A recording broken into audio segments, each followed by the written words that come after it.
sebuah video seorang pria yang menikahi seekor domba betina viral di media sosial.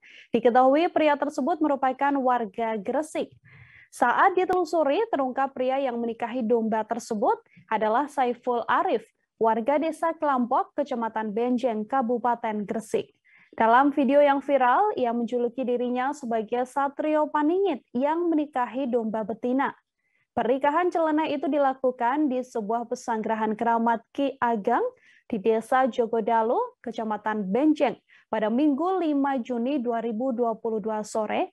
Saat dikonfirmasi pemilik pesanggrahan keramat tersebut memberikan penjelasannya, pria bernama Nur Hudi Didin Arianto itu mengatakan video yang viral hanya rekayasa semata. Ia mengatakan bahwa video itu dibuat merupakan bagian dari konten untuk diunggah di sosial media. Sang pemilik konten Arif Syaifullah juga membenarkan video viral itu hanya sebatas konten semata. Terima kasih sudah nonton. Jangan lupa like, subscribe, dan share ya.